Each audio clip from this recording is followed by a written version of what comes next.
बैठका चालूच असतात. चला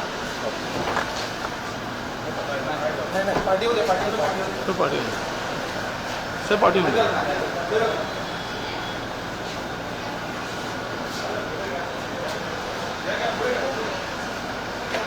थोडी पार्टी घेतली तर चाललं.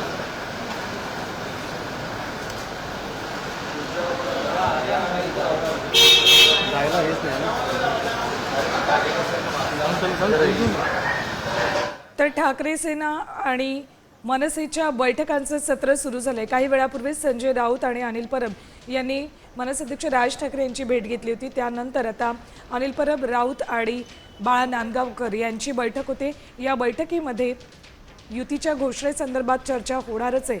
सोबतच मुंबईतल्या जागा वाटपासंदर्भातही चर्चा होणार आहे. तर 18 डिसेंबरला युतीची घोषणा होण्याची शक्यता आहे. तर 18 डिसेंबरलाच का असा प्रश्न आपल्याला सगळ्यांना पडलाय. त्यामागचं एक कारण असं असू शकतं की 1+8 9 आणि 9 हा आकडा राज ठाकरेंसाठी लकी नंबर आहे. त्यामुळेच 18 डिसेंबरला ठाकरे बंधू एकत्र येण्यासाठीची घोषणा होऊ शकते. खरं तर अधिकृत घोषणा फक्त बाकी आहे. मात्र हे दोन्ही बंधू निवडणुकांच्या निमित्तानं एकत्र आल्याचं याआधीच स्पष्ट झालेलं आहे. मात्र अधिकृत घोषणा कधी होणार याचा हा प्रश्न सगळ्यांच्या मनात होता. तर त्याचं उत्तर आपल्याला 18 डिसेंबरला मिळण्याची शक्यता आहे.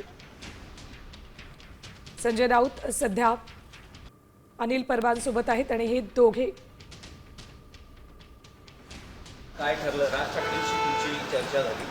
काय ठरलं ते स्वतः माननीय उद्धव ठाकरे साहेब आणि राज ठाकरे साहेबच सांगतील. निवडणुका एकत्र लढतोय. कोणत्याही प्रकारचा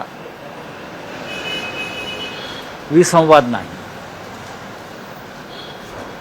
चर्चा संपलेल्या आहेत. आता पुढलं पाऊल टाकू. नाही, पण कधी एकत्रित घोषणा करतात राज ठाकरेंनी काही मत व्यक्त केलं आहे का?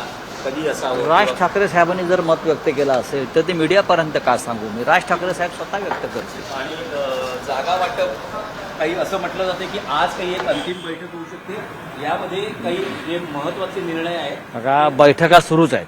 बरं. बैठका चालूच असतात. चला.